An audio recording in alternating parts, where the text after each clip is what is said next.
How you doing?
And I don't know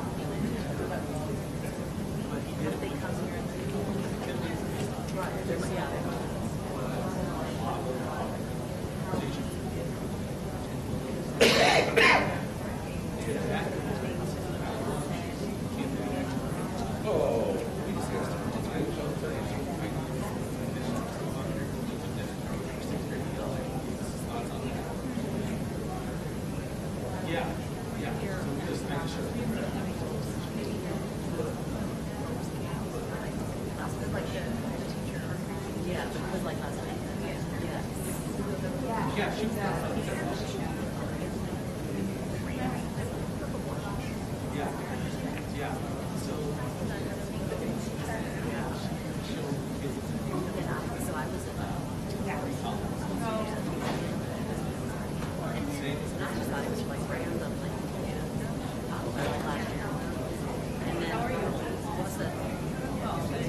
How's your daughter doing? good.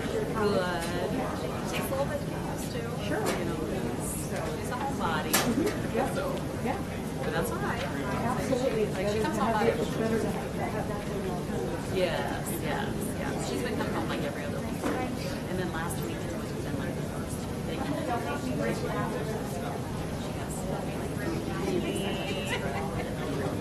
You are the real. We will go over there. Yeah. Okay. The guy who talks to us is Yeah, thank you. We'll see you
Pursuant to Section 841411 of Nebraska statutes, the notice of this meeting was given on February 14th, 2020. The meeting will convene at 6:30 p.m. and visitors may obtain a request to be heard from staff for any presentation they may have for the meeting. In accordance with policy, the request to be heard forms must be submitted to the secretary within the first 5 minutes of the board meeting in order to be heard at this meeting. Agenda items are subject to reordering at the discretion of the board president. Please attend the entire meeting to assure you're able to hear any discussion. Thank you.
Pursuant to Section 841411 of the Nebraska statutes, the notice of this meeting was given on February 14, 2020.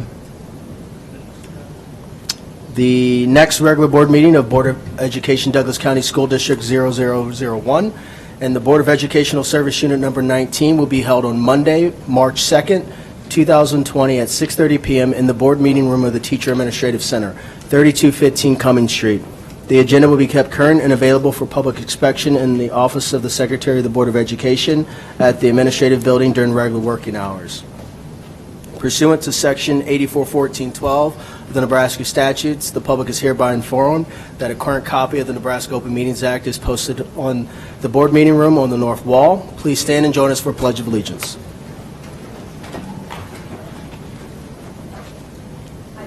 Allegiance to the flag of the United States of America and to the republic for which it stands, one nation, under God, indivisible, with liberty and justice for all.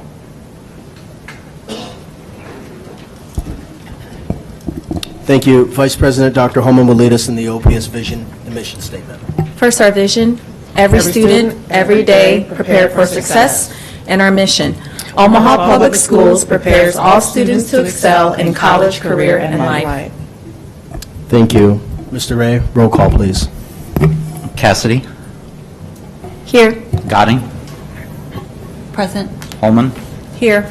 Cracky, Perlman, Here. Ryan, Smith, Here. Snipe, Present. Snow.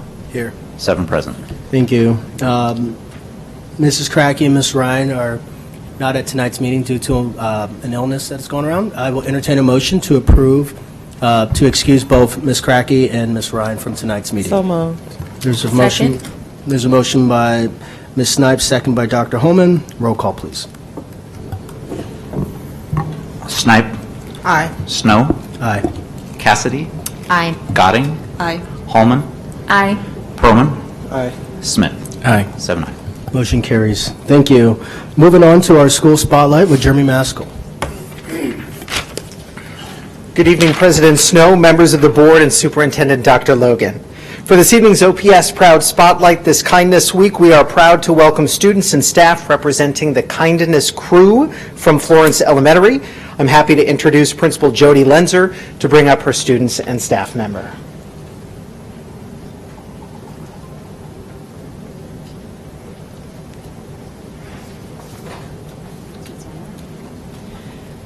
Good evening, everybody. We are so happy to be here. I am Jody Lenzer, the proud principal of Florence, where we are. Best in OPS. We say that every day. I mean, it is true. We love Florence and all that it stands for. So last year, first I'm going to introduce our fun friends here. We started off the year with 5 Kindness Crew members, and this was self-initiated. They came to me and asked, can we please have this Kindness Crew? And I was like, okay, tell me about this. So it was actually Kaya. This is Kaya. We have Rayleigh, Haytha Pa, and Jasmine, and our wonderful counselor, Felicia Nofuente. And so she sponsors the group. And so Kaya came to me and said, and it all started with Dr. Logan's 21-day challenge based on Lady Gaga's challenge for kindness. So we did that back in the fall, and Kaya approached me and said, can we do another kindness thing? And it was based on a favorite YouTuber. I'm like, okay, I need more information on that. So we got all the information, we researched it, we got permission slips. And so basically, Jessie V is a YouTuber that was bullied as a child. And she put a challenge out to schools to create a club that it's YANA, and it stands for You Are Not Alone.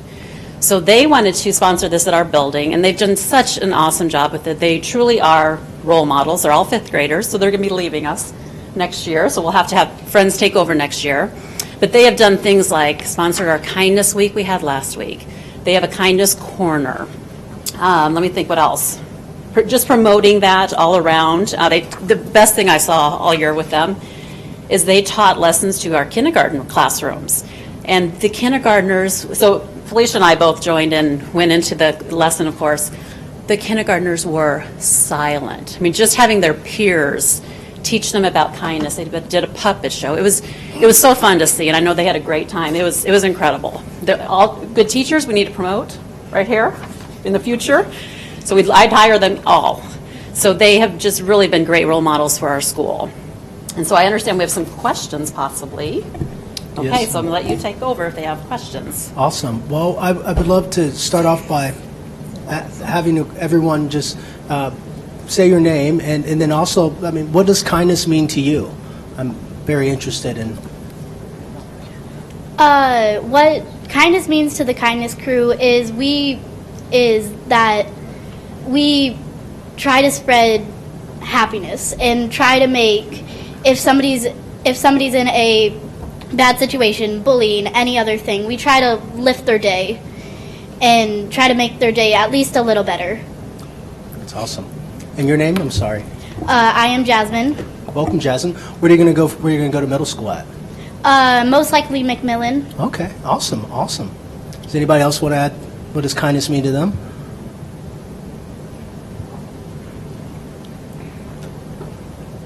Hi, I'm Kaya, and I think kindness means that for those kids who don't know who they are or what to do in school, that there's somebody else there to help them and protect them the whole way. Thank you. Where are you going to middle school? Norris. Norris. Nice. Don't be shy. Come on, Rayleigh, you can do it, Rayleigh. You sure? All righty. Any colleagues, would you have any questions? Mrs. Godding. Well, we were chatting a little bit ahead of time, and I heard about the kindergarten classes that you went in and taught, but I think you're thinking about expanding that, so can someone share a little bit about what you're going to do? And look how kind they're being right now. I'm impressed.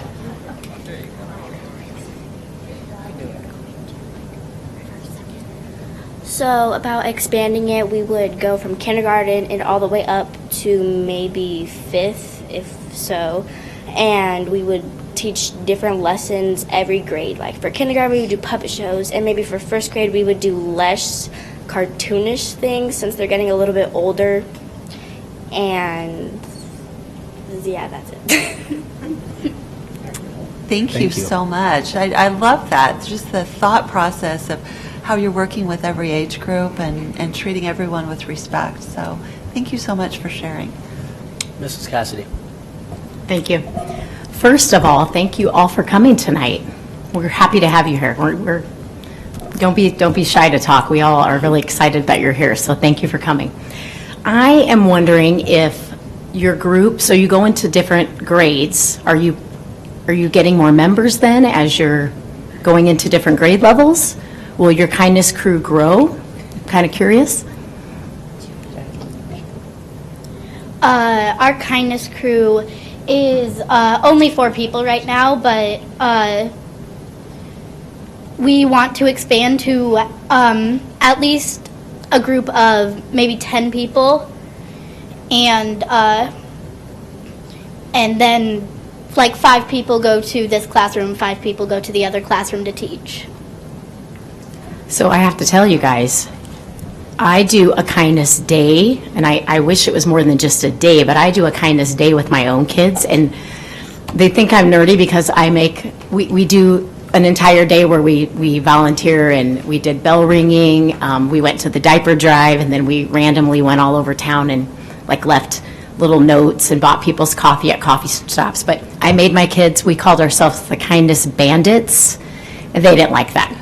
So I might steal your name, Kindness Crew. So I would tell you, maybe once you guys expand, maybe you can do some community projects, because there's lots of great ideas out there, like the diaper drive and lots of things in the community that maybe you could do as well. So good luck. Thank you all for being here.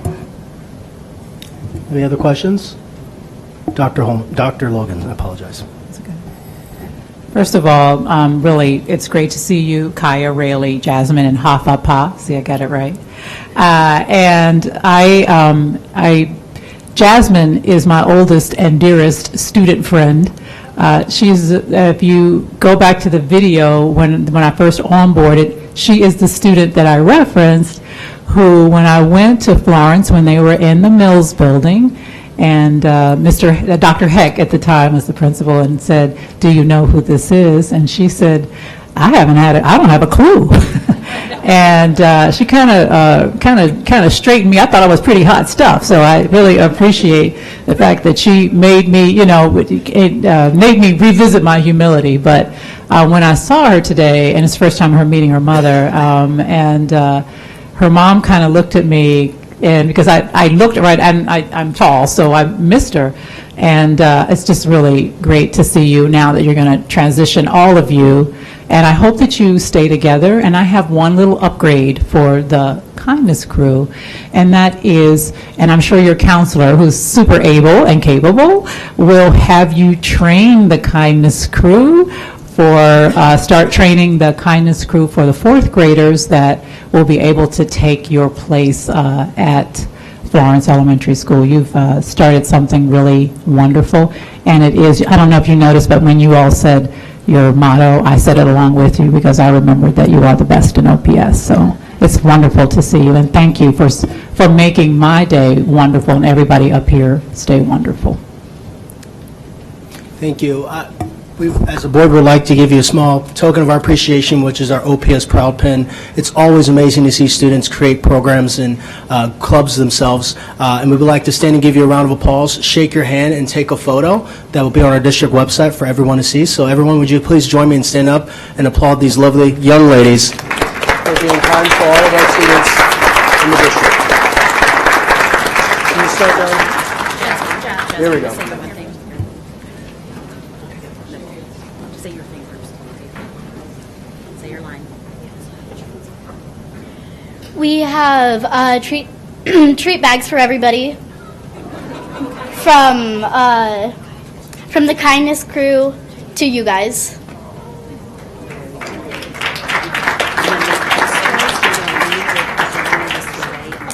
Start over there.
Okay, big smile. Look this way.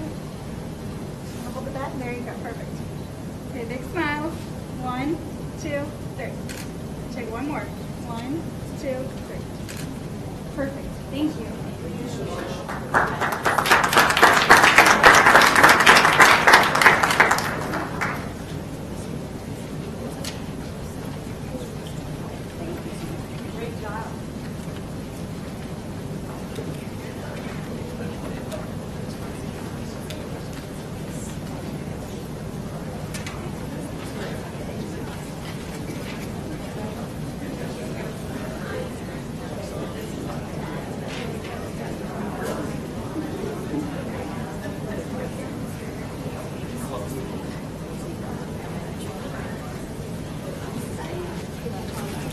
It's interesting. We're sitting here talking about our gifts that we got in this bag. There's an eye mask in here too. It's exciting. Thank you. I know. Alrighty. Well, moving on our agenda to our board and superintendent communications. Dr. Logan. Good evening, President Snow, members of the board, those in attendance here, and those watching the stream at home. I'd like to begin this evening by discussing the investments aligned with our strategic plan of action under consideration this evening. The results-oriented proposal directly relates to enhancing student performance, improving the effectiveness of curriculum instruction, enhancing student learning environments, and providing infrastructure support and upgrades in our safety network and data center technology.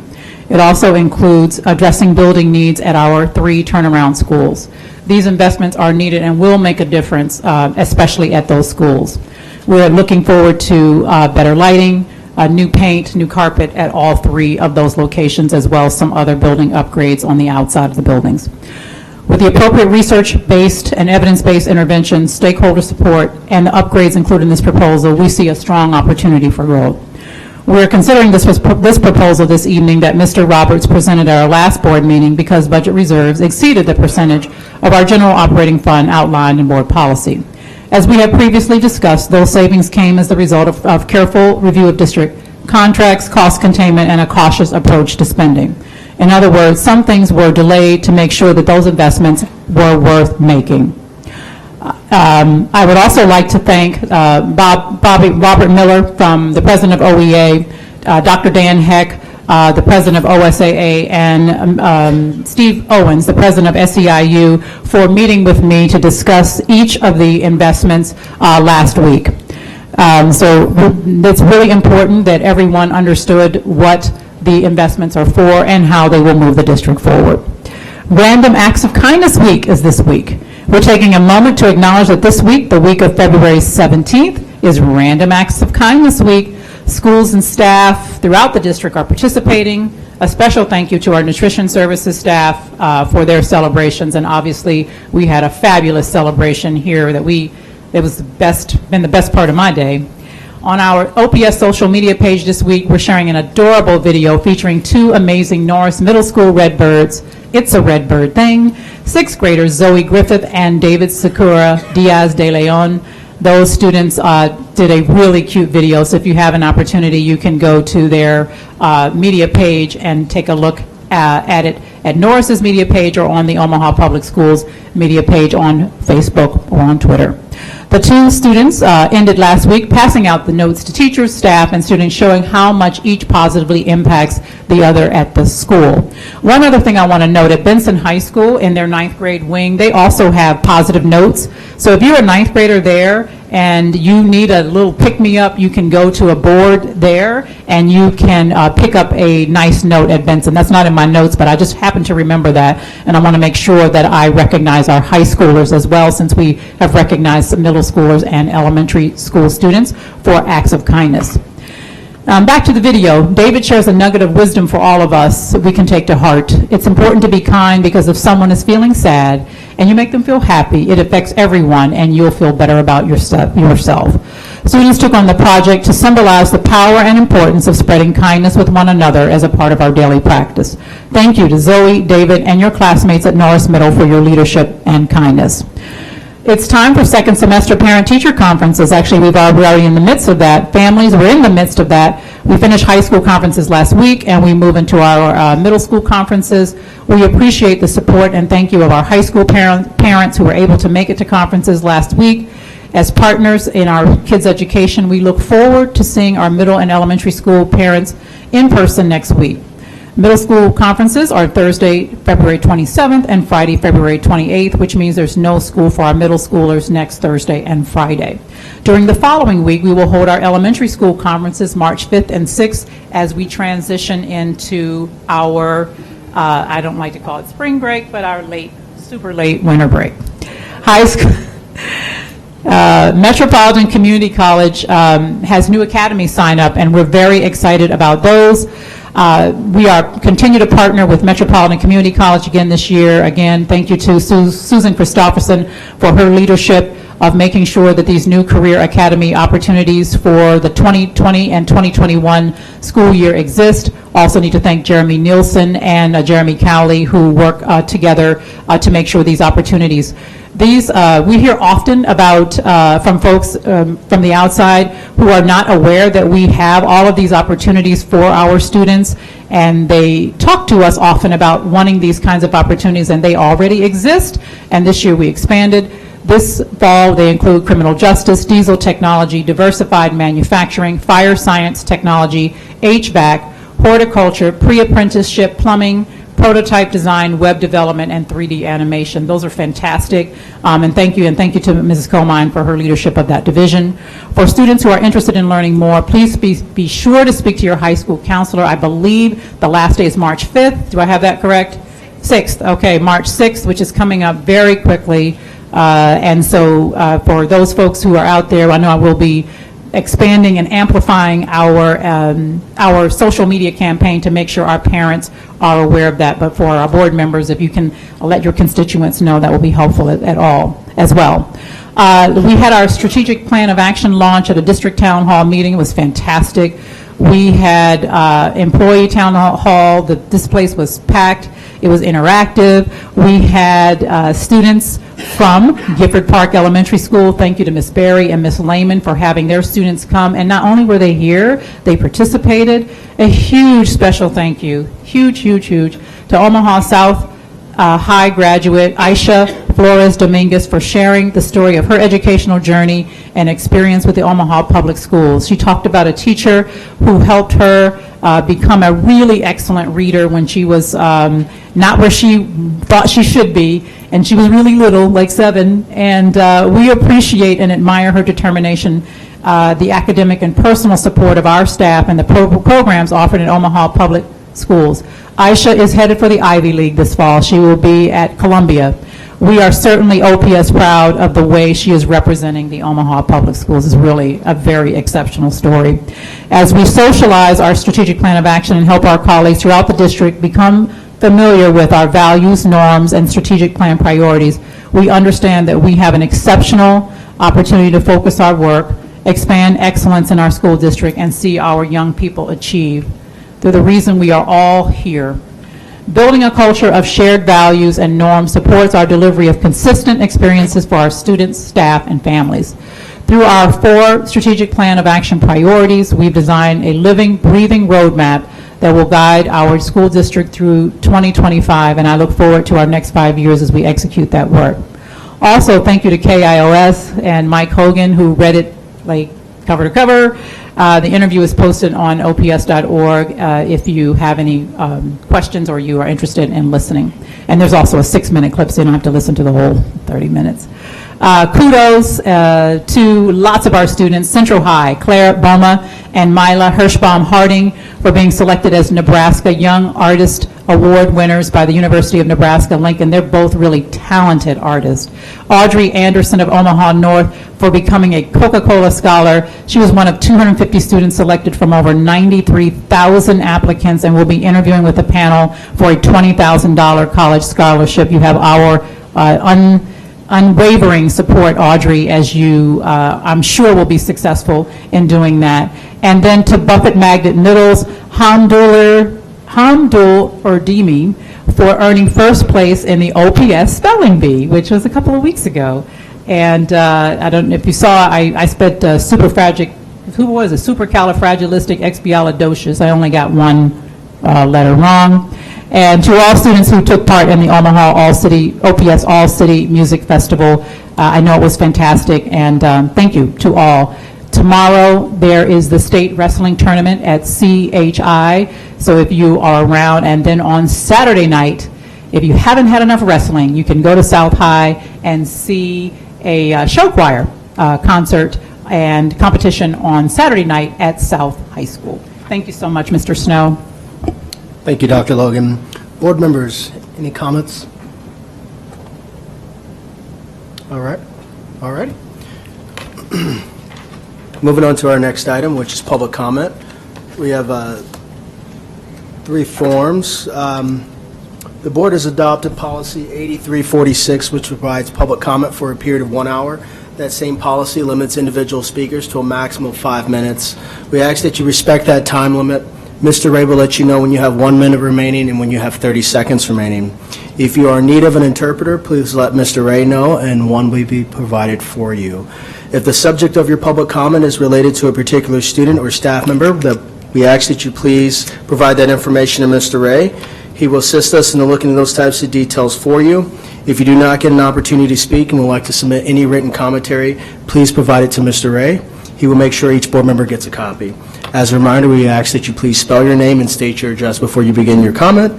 It is 6:56, and our first speaker is Marion Holstein.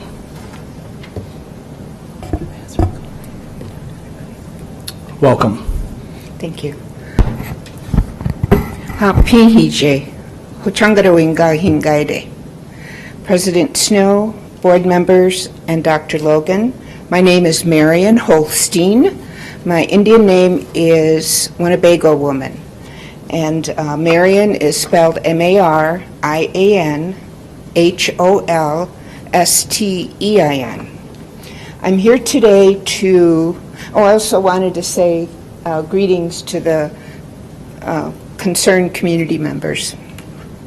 And I'm here tonight to introduce you to our Nebraska Indian Education Association. We are newly formed, or should I say reformed, because originally we incorporated in 1987. And throughout the years, people came and went, and we reincorporated again in January 2019. So we are in our infancy again and gathering members. We are meeting on the 27th and 28th, and hopefully at that time we'll, our organization will seat its board members.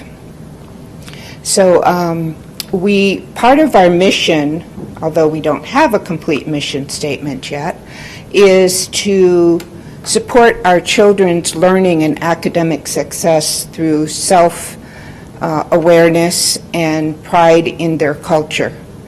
And we have addressed the State Board of Education and worked with the Nebraska Department of Education and feel we had historic input into the revised social studies standards.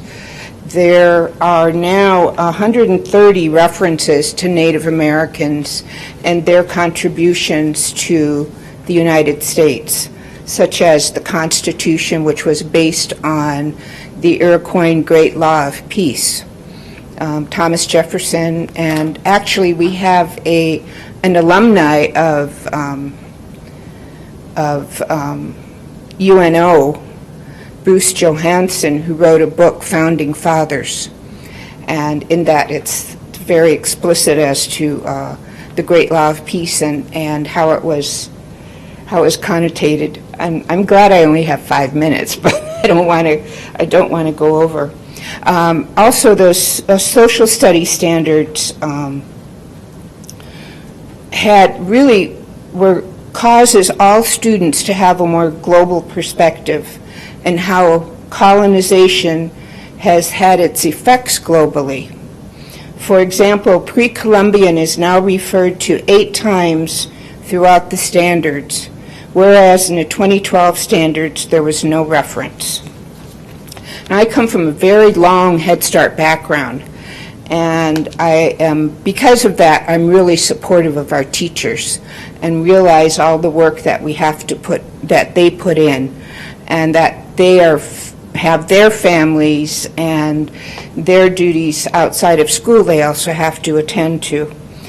So what we want to do is be a resource, and be a resource that is going to be as easy for our administrators, schools, and frontline staff to implement. We're all learning about this. I'm still learning about the real history of our country and my people's history also, because we were never taught it. So we want to instill that self-awareness in our children and all children. 1 minute. So that so we have a website.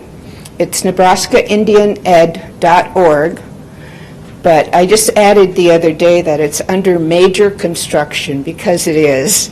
But you can find Bruce Johansson's book there, and we'll continue to add information. There's also we took our student council to present to the state board, and you can find that videotape there too. It's really interesting. did such a great job. We're proud of them, just as I'm sure you're proud of your students, and that's what we're here for. Thank you. Pinagigi. Thank you, Marion. And we did get your business card, and you're a member of the Winnebago Public School Board, so thank you for being here tonight. It's always good to see another colleague. Welcome. Our next speaker is Donnie Johnson.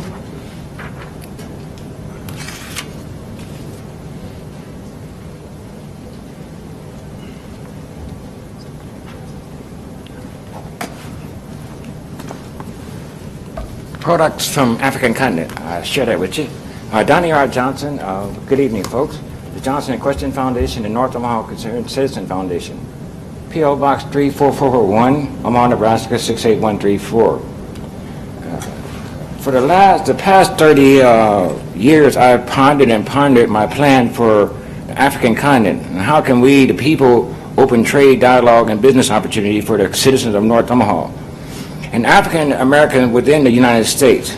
My solution: continue working with Omaha Planning Department, secure the old OIC building, and open Peace Corps office and USDA office, United States Department of Agriculture. The U.S. Mill building at 30th and Ames, currently being used by OPS. Within a few years, I believe OPS won't need U.S. Mill building, or maybe longer.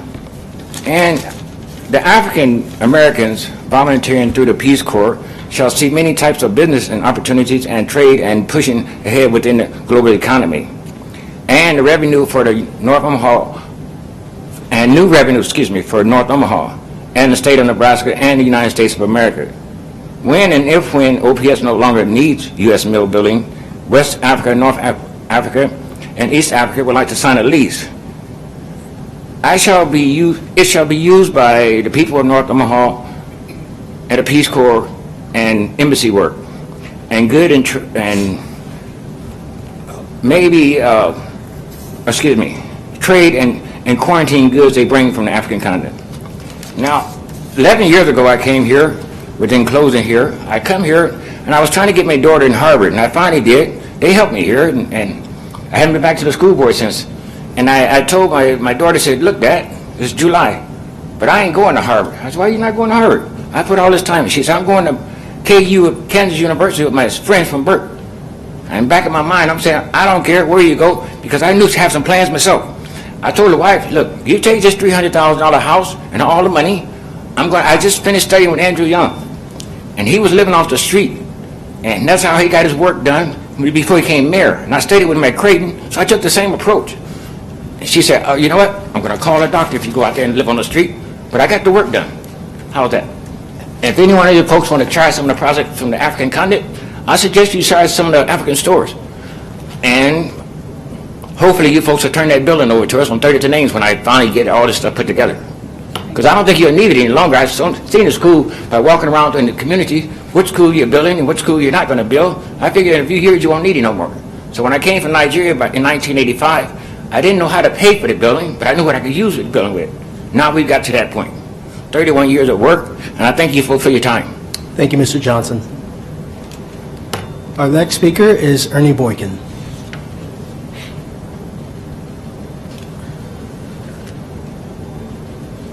Mrs. Boykin, I haven't seen you in a long time. Welcome back. Thank you. We had a few deaths in the family. I understand. Last year and a half, so. Ernie Boykin, 9,000 block of Crown Point Avenue, Omaha, Nebraska. To the board and superintendent, I just wanted to come this evening to let you know that I'm in solidarity with you when it comes to the liquor license request for Family Dollar. It has gone back to the commission. 3 people determine who is going to sell liquor and where. We have a problem with North Omaha. They're trying to redevelop, and we can't understand why so many people want to put liquor in our community. The location of the Family Dollar is at 24th and Hamilton, which is a half a block from Kellum Elementary School, a block from EduCare, across the street and up a half a block from Pilgrim Baptist Church. It's a block from Blackburn. It's a block from the Boys Girls Club where kids go to get off the street. It is a block from the New Learning Community Center. Now, we don't know what people will do when they purchase alcohol, but we do know that some of it does go to students. How do we know that? 400 hours of investigation, 97 tips, 40 interviews, and 22 search warrants were issued in Gretna when the 4 young ladies, the beautiful young ladies, died, and they were given alcohol. We don't want that to happen here. So, as I said before, I'm in solidarity with you. We can't understand why North Omaha is such a choice location for people who want to put liquor in viewpoint, eye vision of our children. And then we wonder why our kids drink. It's in their face all the time. So, we'll keep an eye on this. We know that there are 3 people. Bruce is one of them. Janice is one of them. Harry is one of them. He's from District 2 in Omaha. These 3 people determine who gets to sell liquor where. So we'll be calling on them to let them know that we don't want it near our students. Thank you. Thank you, Mrs. Boykin, and I believe we had Jody Pesic speak on behalf of the district at the city council meeting. Moving on to the consent agenda, I just want to let, it's like a ringing in this, that item I2 has been pulled off the consent agenda, and it will be replaced as J1A, and that is the budget amendment for the general fund. Other than that, I will entertain a motion to approve the agenda that is here before us. So move. Second. There's a motion by Mr. Smith, second by Dr. Holman. Any abstentions? Seeing none, roll call, please. Snow. Aye. Cassidy. Aye. Goding. Aye. Holman. Aye. Perlman. Aye. Smith. Aye. Snipe. Aye. 7-0. Motion carries. Thank you.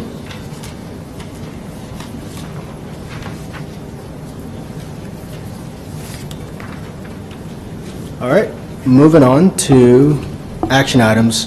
J1A, this is the budget amendment that has been pulled. I believe I'll give you the floor, Mrs. Goding. Thanks.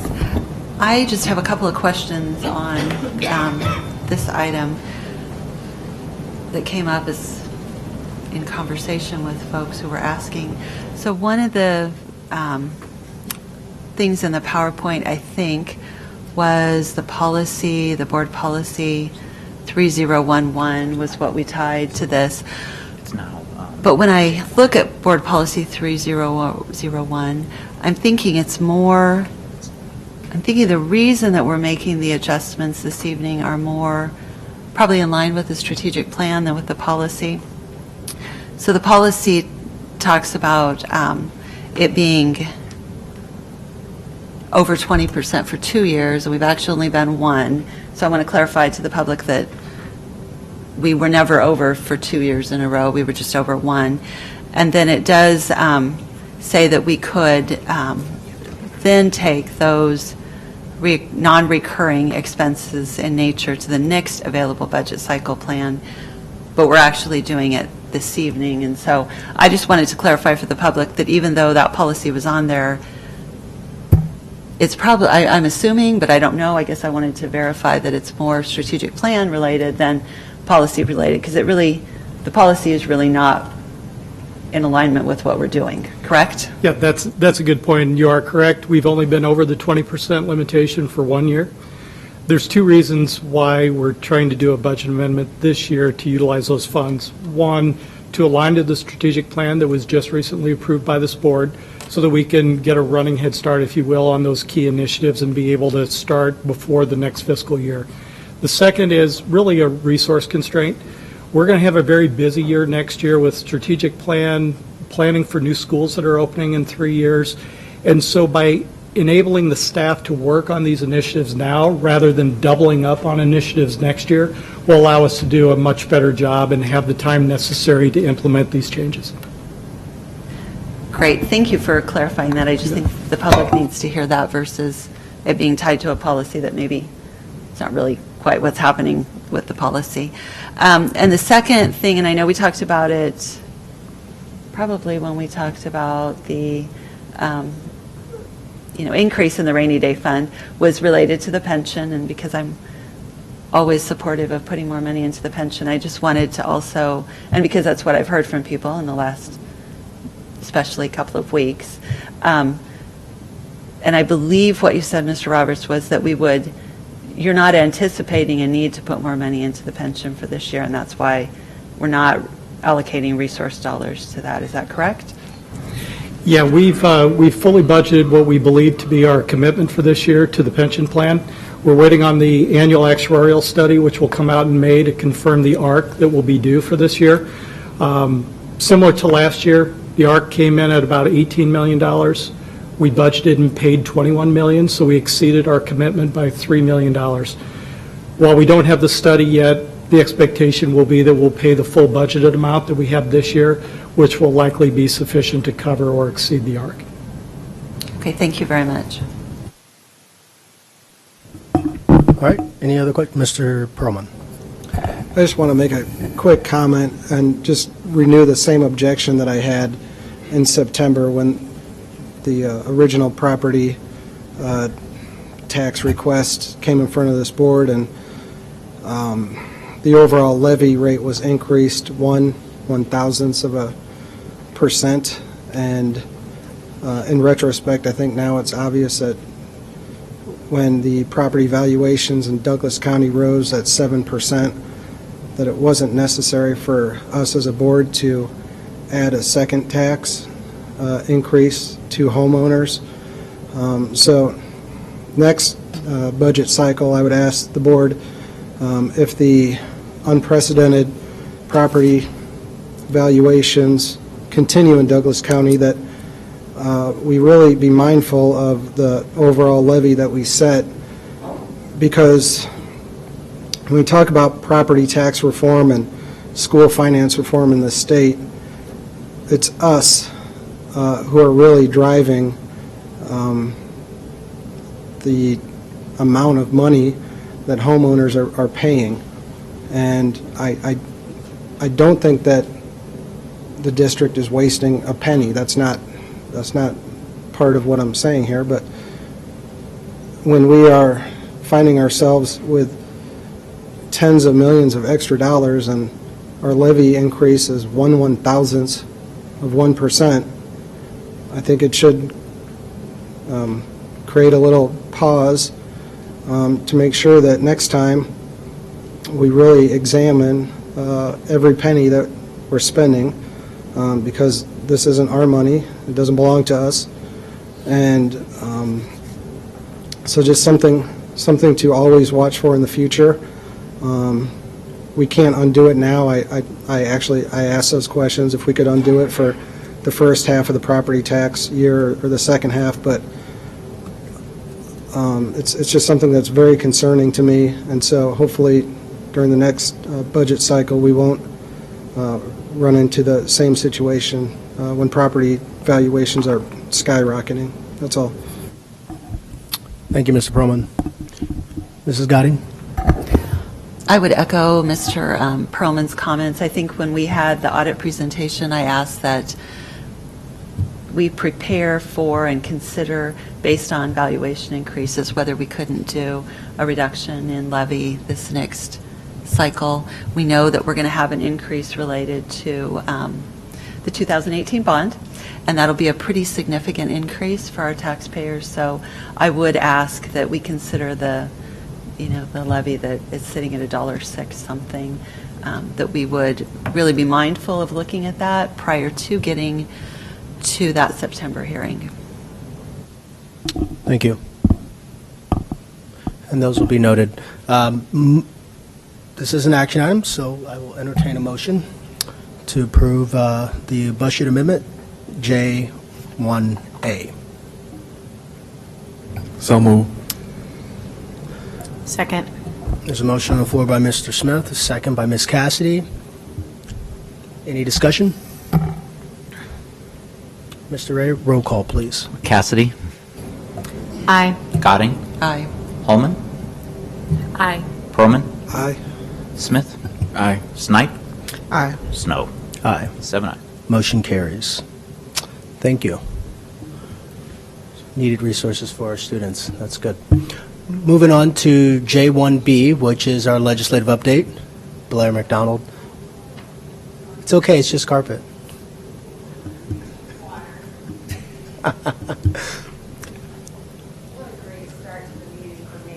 Welcome. How was Lincoln? I bet. Okay, so lots to cover this today. Today was day 27 of the legislature. I wanted to start with bills that OPS has testified on since our last board meeting. So first up on page 25 of your matrix would be LB 1210, which was a bill that was heard in Judiciary Committee this afternoon. Dr. Logan testified in support of the bill on behalf of the district. It's the bill that we're working on with Senator Vargas, which deals with inappropriate sexual contact between a teacher, a school employee, and a student. The other bills regarding the similar subject matters were also heard in Judiciary today. Those were LB 766, LB 991, and LB 1048, which we have a position of monitor with research on all of those bills. We will be working with Senator Vargas to get LB 1210's language included in a bill package that incorporates some of the other bills to advance one bill to the floor.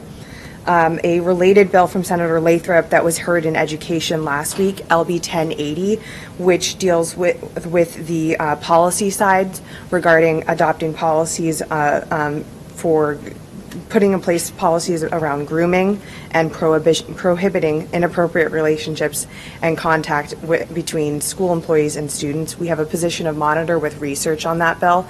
That bill was placed on general file earlier this week. The next bill is LB 1202, which we have a position of, we need to take a position on tonight. That was the Opportunity Scholarships Act bill that was heard earlier yesterday in Revenue. This bill is a slightly different version of the Opportunity Scholarships bill from last year, LB 670, to which we were also opposed.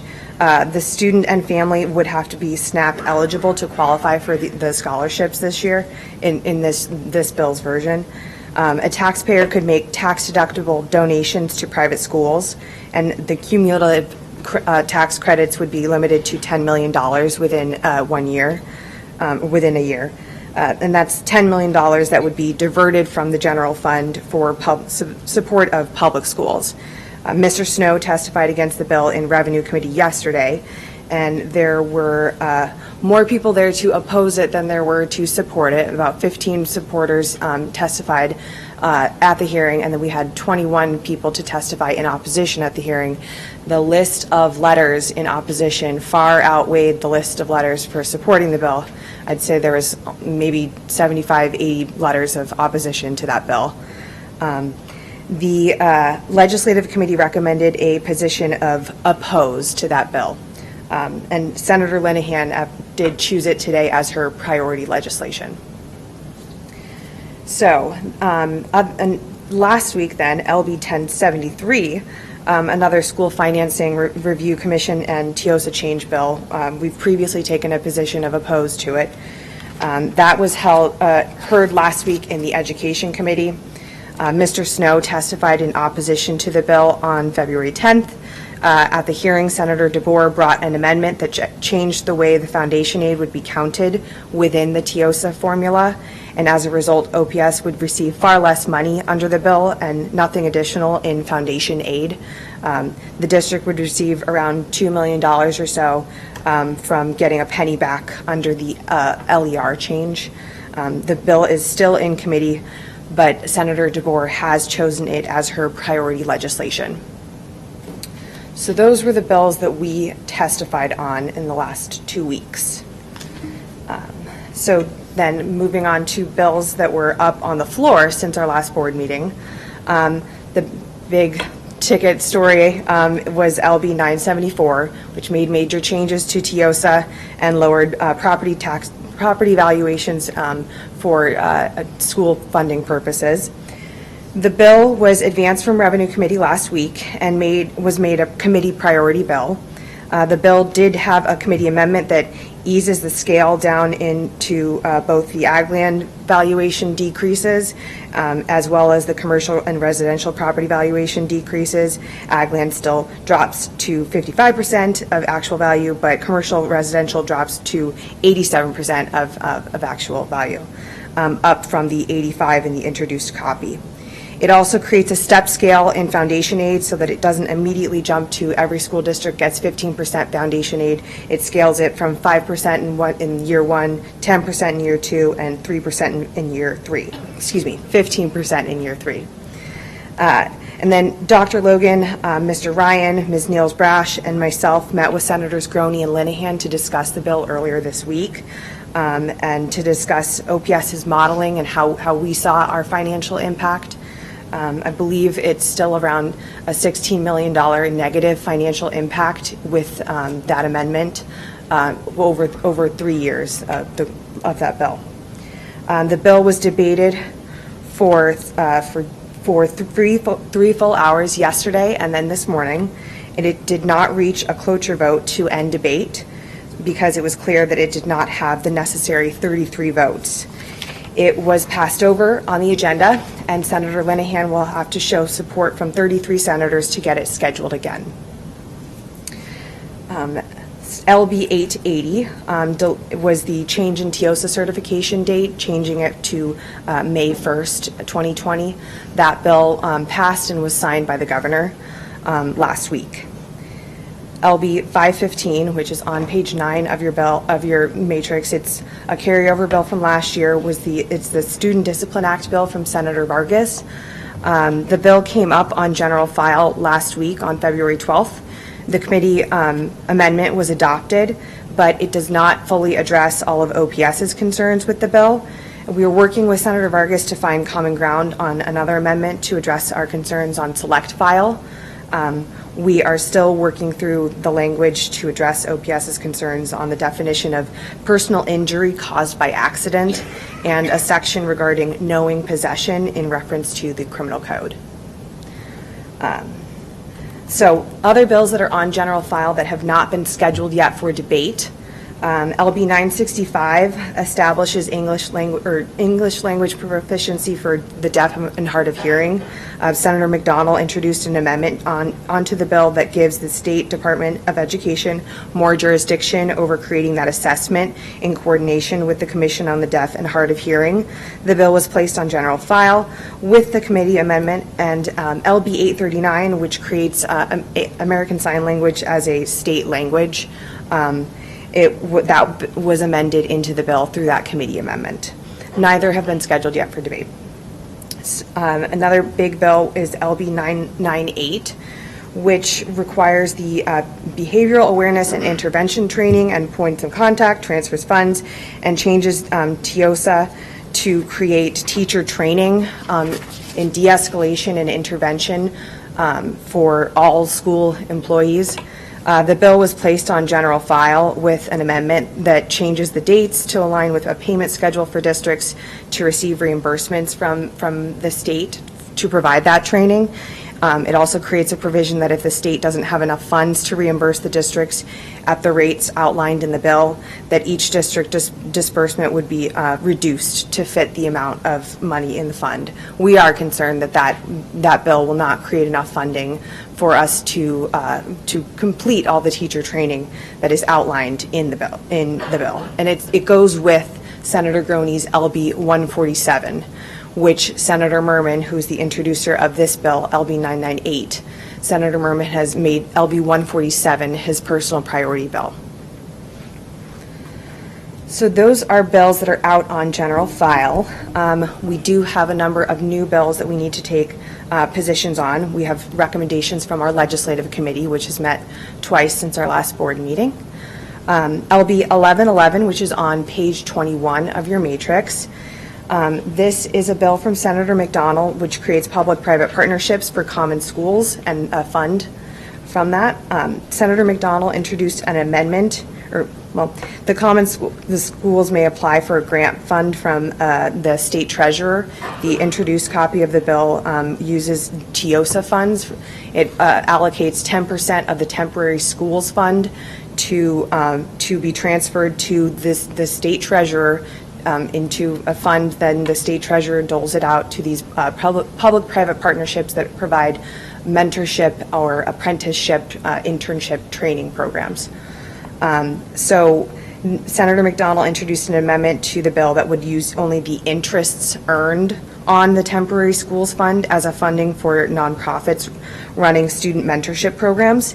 It would still be using TIOSA dollars, giving the administration of those funds to the state treasurer rather than the State Department of Education, and would be giving the money to programs without any level of accreditation from the Department of Education. So for those reasons, the Legislative Committee recommended a position of oppose for LB 1111.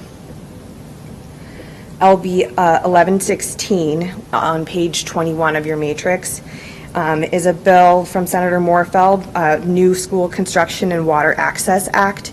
It's to encourage in new school construction more water fountains. There would be a water fountain per student ratio per floor. The bill, and so there would be a minimum number of drinking fountains per floor. Senator Moorfeld introduced an amendment at the Urban Affairs hearing to include hydration stations in the bill to also encourage the use of reusable water bottles. The Legislative Committee recommended a position of support.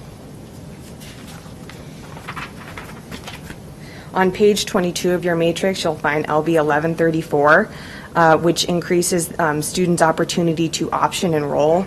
The bill would allow students to option enroll up to 5 times prior to graduation from district to district, or from a district to private school and back to your home district. And then the school board would allow part-time enrollment for students who are enrolled in other school districts or at private schools to attend a school district for specific programs. And the bill would encourage district hopping and recruiting of student athletes, as well as cause quite a bit of disruption in a student's education and curriculum. So for those reasons, we recommend a position of oppose.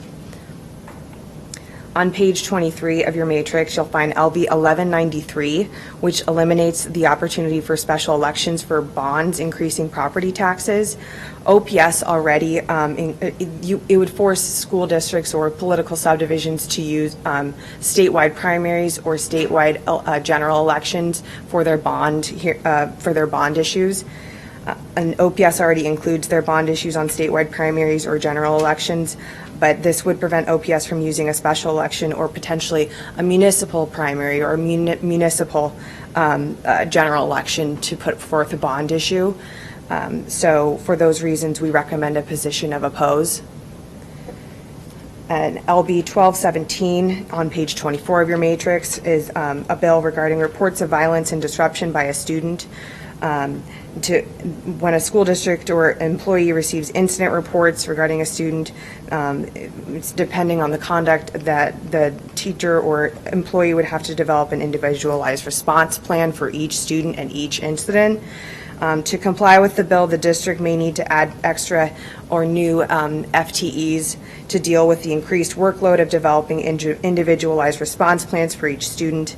This could potentially be very costly and time-consuming, so for those reasons, we recommend a position of oppose.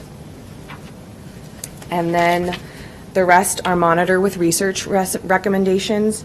Those are LB 1001 on page 19 of your matrix, LB 1039 on page 19, LB 1110 on page 21, LB 1153 on page 22, and LB 1218 on page 25 of your matrix. So, to review. Thank you. Well, real quick. Questions? Yes. Does anybody have any questions for any of the bills that Blair has mentioned that are on the matrix. Mr. Perlman. I have a question. When the Opportunity Scholarships Act was introduced in 2017, it had a provision in there where it would increase annually, and after 10 years, we're talking over $125 million a year. I've been trying to go through the fiscal notes and the language. It seems like that's been removed. Is that right? It has been removed, but there's nothing to say that in a year they decide to increase that tax credit. Right. And not to put you on the spot, was that the big change, or is there other things that have changed? The SNAP eligibility, so it would be for SNAP eligible students. Okay. There's nothing to prevent them from giving that to SNAP eligible students who are already attending their schools, though. Okay. And another hearing I thought was pretty interesting today was LB 1167 in I think Government Affairs. That was the bill that would require public comment at all public meetings. The irony being that hearing went for about 3 hours, and just about every public body testified in opposition to that. I don't think we've really taken that up in the legislative committee, but that's something that maybe we could talk about for a minute tomorrow. Absolutely. I can add that. Thank you. Any other questions, Mrs. Godding? I do have one on 1153. Is there any chance that will come out of committee? Let me go back through here. Change provisions for diploma or high school equivalency testing. It doesn't have a priority. So tomorrow is the deadline for committee priorities. Each committee gets 2. And then senator priorities, each senator just gets 1. That bill does not yet have a priority. There are some issues with it, but if Senator Vargas wanted to try and get it into a package, he could still try and do that. There was opposition to the bill from the GED themselves. Next week, we'll know what all of our speaker priorities are. There will be 25 bills that will get a speaker priority designation. We'll know which ones those are on the 25th. We're running out of time here on floor debate, so if a bill doesn't have a priority designation, it's very likely not going to come back up, we won't get to it. So but that being said, there will be a lot of bill packaging. The speaker has said that he would like the bill packages, or Christmas trees as we call them, to only have 5 bills in them. So it's a lot of packaging and hard to track what is going where. So. Thank you. Any other questions? Ms. Cassidy. Just very quick, thank you for your always very detailed explanation. Just quickly, 1134, I'm just curious which senator this bill's coming from. Just curious. That would be Senator Justin Wayne. Okay. Thank you. Any other questions, comments? That was an interesting hearing, by the way. Yes. I do have a question on that one. Do we understand why 5? No, it was arbitrary. Okay. He did say at the hearing that he would be willing to decrease that amount because, 5 is really disruptive to a child's education. Oh, completely, right. And currently, if I'm correct, there's no limitation on it, right? There's 2, right? Okay. I think he gave an explanation why 2 would be different. I thought there was 1. You could make 1 option. You can opt out, and then you have the option to opt back. Okay. So that would be the return would be the second. Right. So I know for smaller school districts that are currently consolidating or closing schools, the option of 2 has always been, hey, could there be 2 because now if our school is closed. So I get that part, but 5 is really high. But today it's 1. Well, 1 there and 1 back, but you can't go to 3 different school districts during your time. Is that correct? Correct. Thank you. All right, this is an action item.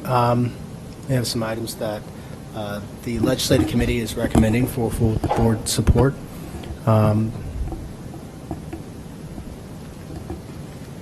Blair, can you do me a favor? Could you read the Positions? positions and the bill number?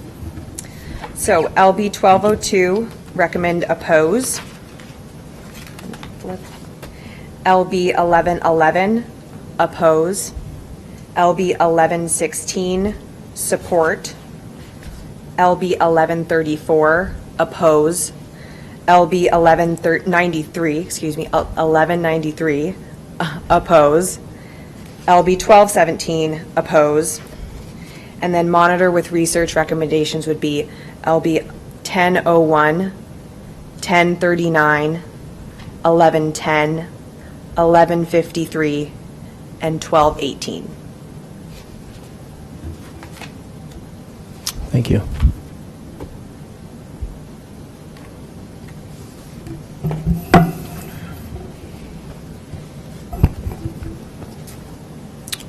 Anybody would like to make that motion?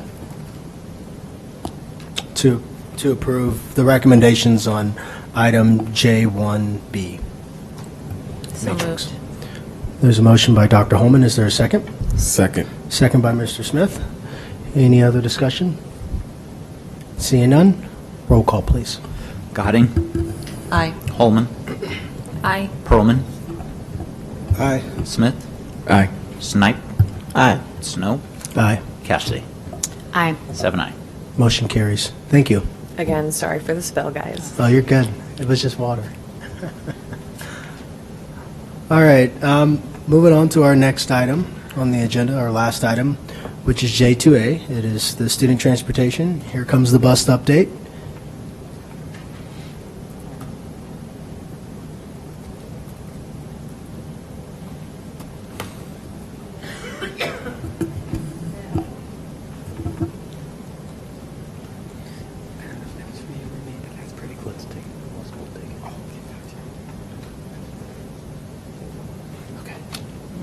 So you should be able to.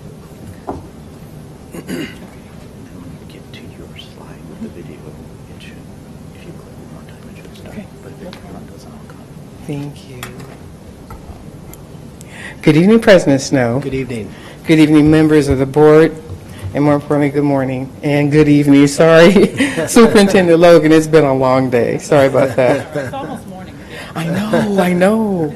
Today, the Division of Student Transportation would like to provide the board with an update on the newly amended bus tracking application, Here Comes the Bus. The project started August 2019. This is where our team met with Synovia Solutions implementation coordinators to put together a training process for school administrators and super users on how to use the application and its various functionalities. We now would like to take this opportunity to update the board on the series of events that took place pertaining to the launches of the project. From the onset, the implementation, our team followed the suggested process of rolling out the project in 3 phases that consisted of A, training on the actual mobile application and the Synovia GPS fleet tracking software, B, piloting Here Comes the Bus internally with school administrators and super users, and C, piloting Here Comes the Bus to the parents and students that were monitored during the process. Now, as you can see, high school administrators attended 1-hour training sessions that were over 3 days during the month of September. We began the internal soft pilot for them during the beginning of October. During the latter part of October, the parents of students who had been randomly selected were invited to participate in the soft pilot to determine their level of comfort in downloading the application, adding their students, and receiving the email and push notifications. Now, during the time of the high school parent soft pilot, middle school administrators attended their 3-day, 1-hour training sessions. The early part of November, as you can see, the middle school administrators began their internal soft pilot. After receiving feedback from high school administrators and parents, on November 25th, 2019, the Here Comes the Bus registration was rolled out and launched to high school parents of regular education students who received transportation. Now, it was also during this time that middle school parents of randomly selected students were invited to participate in the Parent Soft Pilot. Upon the return of the winter break, the Here Comes the Bus registration rolled out and was launched to middle school parents on January 13, 2020. The 3-day, 1-hour training sessions that school administrators attended consisted of training on the download and registration process for Here Comes the Bus application for both mobile and desktop functionalities. On day 1 and day 2, training focused on Synovia Solutions fleet tracking software that enabled them to assist parents with their Here Comes the Bus account. This includes notification history, tracking a student's bus location, and verifying a corner stop in real time. The last session focused on the Here Comes the Bus proxy function that enabled administrators to launch the Here Comes the Bus website into a parent's account in order for the parent to see and also for the administrator to see what they were looking at and thereby provide them with assistance. Now, at the completion of the pilot for high schools, we began the process of spreading the word and getting parents excited about the launch of Here Comes the Bus. A link was added to the district website, which, as you can see, is https://herecomesthebus.ops.org. We work very closely with the District Communications Division and Print Publications. Letters were mailed out to parents announcing the launch and was then followed by a series of email blasts. A step-by-step 60-second video of introduction and instruction was created as a visual for parents that walked them through the download and registration process. Included on the Here Comes the Bus website section on the district's website is the email form for parents to make inquiries or comments. At the time of this report, at the time as of today, there were over 2,000 registered accounts. At each interval, we surveyed administrators and parents to solicit their feedback on their overall experience. On the positive side, parents that were using the app seemed to like it. Many parents that had students in high school and elementary school actually added their elementary school student prior to the elementary launch. On some of our colder days, we had parents who stated that it was nice for their students to be able to wait inside their home until the bus enters the radius. They also liked the visual of seeing their child's bus move on their phone and their desktop. Receiving bus substitute notification was a big plus. Now, school administrators like the app, and they really like the fact that it has a functionality for them to be able to switch the language from English to Spanish and French. Overall survey feedback from administrators has been positive in terms of downloading the application and the comfort of assisting their parents. Here's some of the cons. We found out due to low-hanging trees, if antennas got ripped off, and some did, it would affect the GPS tracking. We had a lot of requests from high school, middle school, and currently elementary to find out if Synovia is going to open up the Here Comes the Bus language portion for Karen and Burmese language, because right now it's just English, Spanish, and French. For parents actively watching, if a bus breaks down at the last minute, sometimes getting a notification might be slightly delayed. But at this point, I'm going to let you guys see the video. We're kind of proud of it.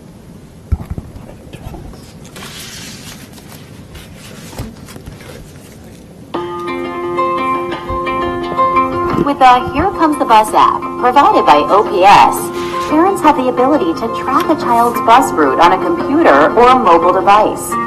Now you can rest assured that your child gets to the bus stop not a minute too soon or a minute too late, and get the peace of mind that comes from knowing when your child's bus arrives at school. Ready to get started? Here's how to register. Download the Here Comes the Bus app on your mobile device or visit herecomesthebus.com on your computer. Click Sign Up and then Continue. Click I have the code. Enter your information and the code provided by OPS. Accept terms and continue. The school district should populate as STA Omaha. Click Confirm. Create and confirm your password. Check your inbox for the activation email and follow the link. Open the app and sign in with your email and new password. Enter your child's last name and student ID number. Click Add Student and you're ready to go. With Here Comes the Bus, you'll know that your child gets on the right bus at the right time and gets off at the right stop. Learn more at district.ops.org. That's our video. We're really proud of it. Okay, the next steps for Here Comes the Bus is the completion of the internal soft pilot for administrators and parents of the elementary schools. The anticipated rollout and launch for elementary schools are scheduled for the week of February 24th, 2020. Once our students in the district that receive regular education, student transportation, we will enter into the district global launch that will include the distribution of flyers, social media posts such as Facebook, Twitter, along with the collaboration of Synovia's marketing team announcing Here Comes the Bus Omaha nationally.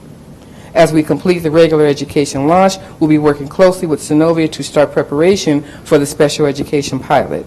Our goal is to have Here Comes the Bus in place for special education next fall. We'll then start teaching and educating our special education drivers on how to use the equipment.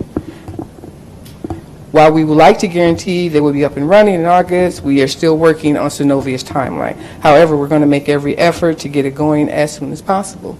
And that concludes my presentation. I will entertain any questions you may have. Thank you. I appreciate it. Dr. Holman.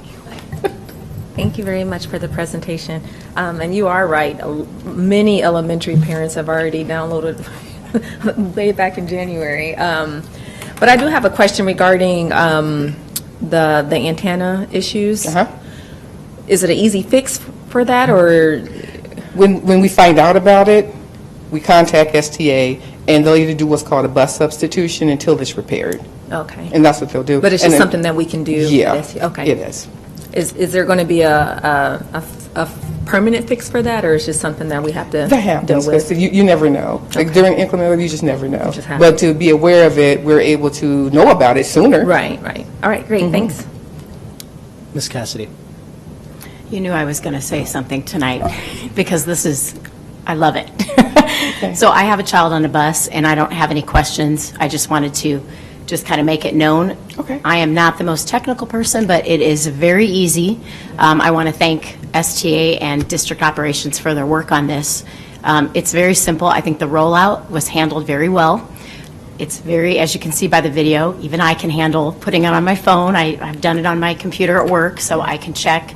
My daughter is on the bus while I'm already at work, so I a lot of times will check to make sure that she's gotten on the bus. And it's been great on cold days. So just wanted to thank you for your work and let any parent out there that has not put it on their phone or computer to know that it's very easy. And it will give students peace of mind. I'm excited for it to be launched with our special ed students as well. I think those parents especially will benefit from it. So thank you for the hard work. Thank you. Mrs. Gotti.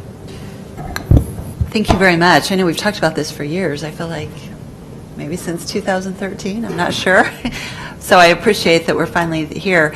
I have a question on the registered accounts. Is that based on devices or families? It's based on email. They're not able to, the functionality within Synovia is not designed to track it by family. It's based on email. And they can actually kind of look at it and break it down by school. But more importantly, it's based on email. Because when you register the account, you're submitting your email.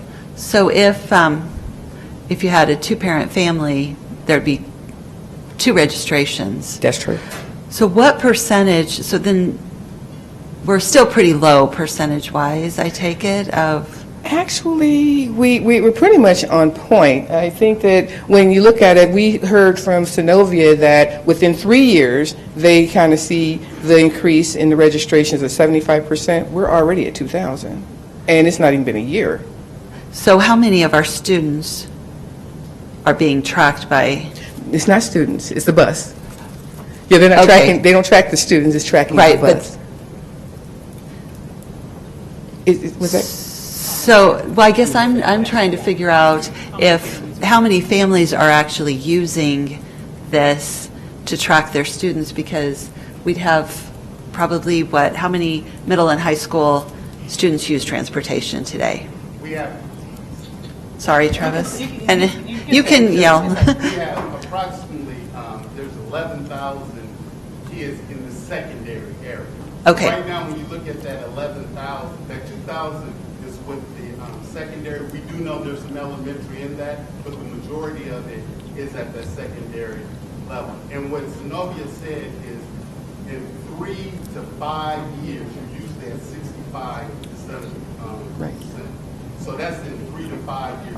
So we don't anticipate at this point there being a super high number.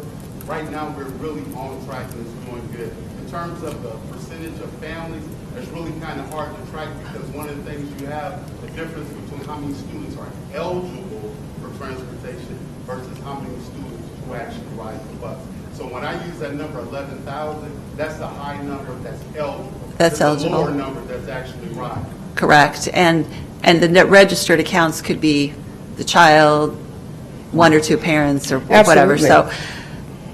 So I guess if there's any way we can continue to communicate out so that even more secondary folks know about it, I think that's probably, I mean, I'd love to see us get to 65% usage earlier, just because that is, waiting in the cold is not a very good thing to do. So I appreciate that.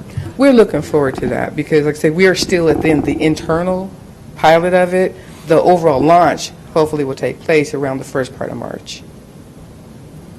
Mr. Smith. I just wanted to say congratulations, good job, great job. It looks amazing. I'm definitely going to be using it. And we've done a lot of research and those kind of things with transportation. And so you guys have had your heads down and it's been going forward. So just great job. I appreciate it. Thank you very much. Any other questions? Mr. Perlman?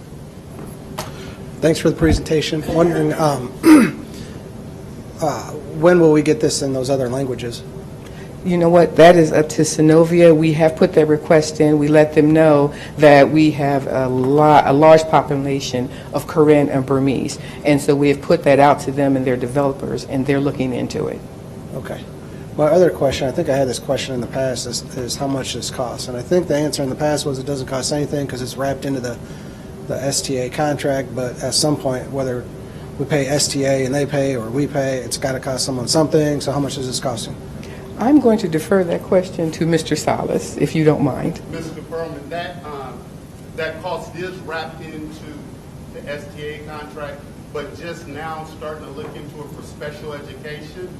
They're charging us anticipated $2 per bus per month.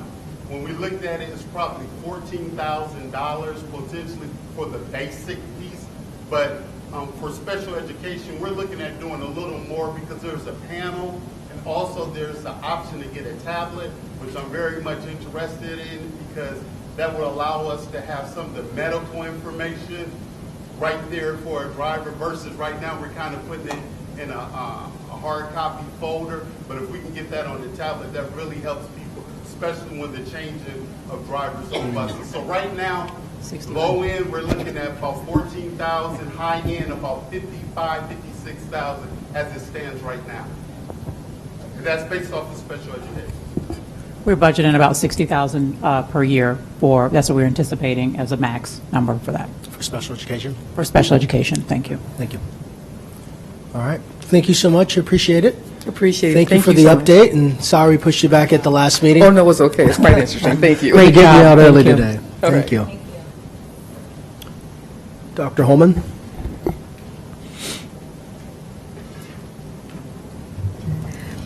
I move that the Board of Education go into closed session for the protection of the public interest and for the prevention of needless injury to the reputation of individuals, to discuss with the superintendent, secretary to the board, and legal counsel, negotiations, pending litigation, and legal advice.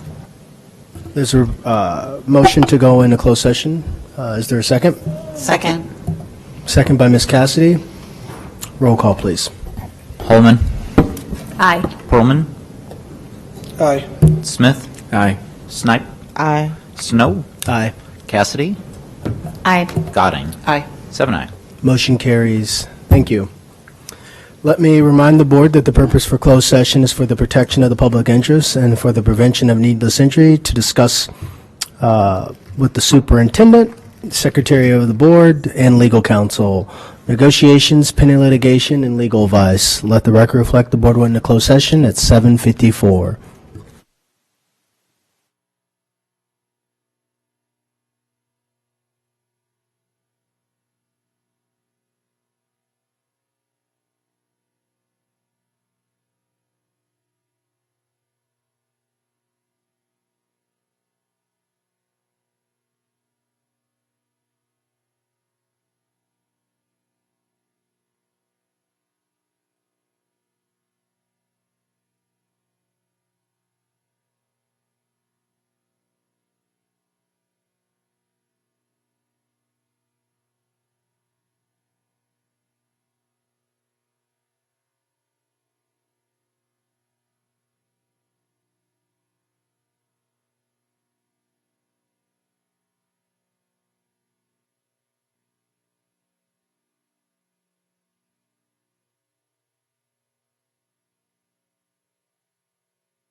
Let the record reflect the board came out of closed session 8:19. Meeting's adjourned.